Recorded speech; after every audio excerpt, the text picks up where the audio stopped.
بسم الله الرحمن الرحيم يا أيها النبي إذا طلقتم النساء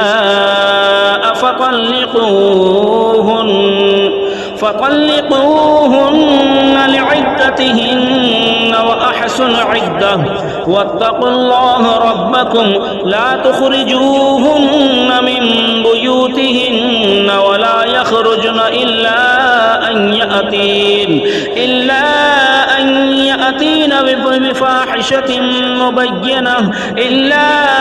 يأتين بفاحشة مبينة وتلك حدود الله ومن يتعد حدود الله فقد ظلم نفسه لا تدري لعل الله يحدث بعد ذلك أمرا فإذا بلغن أجلهن فأمسكوهن بمعروف أو فارقوهن بمعروف وأشهدوا ذوي عدل منكم وأقيموا الشهادة لله ذلكم يوعد به من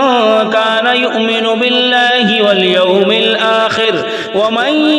يتق الله يجعل له مخرجا ويرزقه من حيث لا يحتسب ومن يتوكل على الله فهو حسبه إن الله بالغ أمره قد جعل الله لكل شيء قدرا واللائي يئسن من المحيض من نسائكم إن ارتبتم فعدتهن ثلاثة أشهر واللائي لم يحضن وأولاة الأحمال أجلهن أن يضعن حملهن ومن يتق الله يجعل له من أمره يسرا ذلك أمر الله أنزله إليكم ومن يتق الله يكفر عنه سيئاته ويعظم له أجرا أسكنوهن من حيث سكنتم من وجدكم ولا تضاروهن لتضيقوا عليهن وإن كن أولات حمل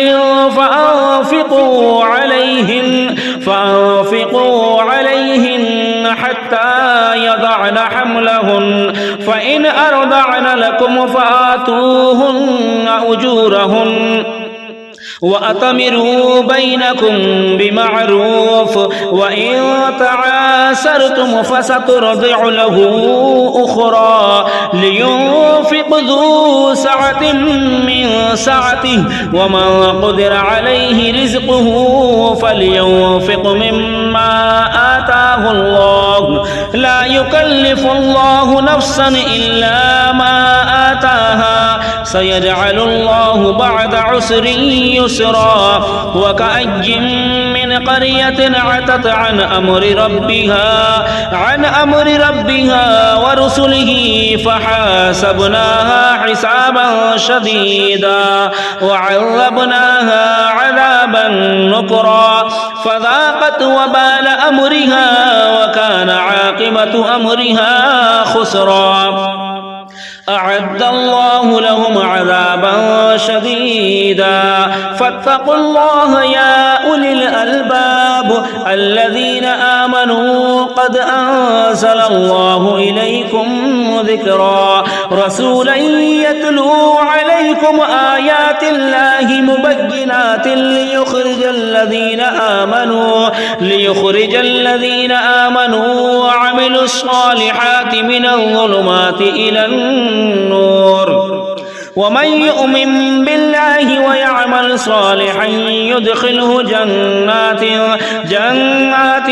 تجري من تحتها الأنهار خالدين فيها أبدا قد أحسن الله له رزقا الله الذي خلق 7 سماوات ومن الأرض مثلهن يتنزل الأمر بينهن لتعلموا أن الله على كل شيء قدير وأن الله قد أحاط بكل شيء علما صدق الله العظيم.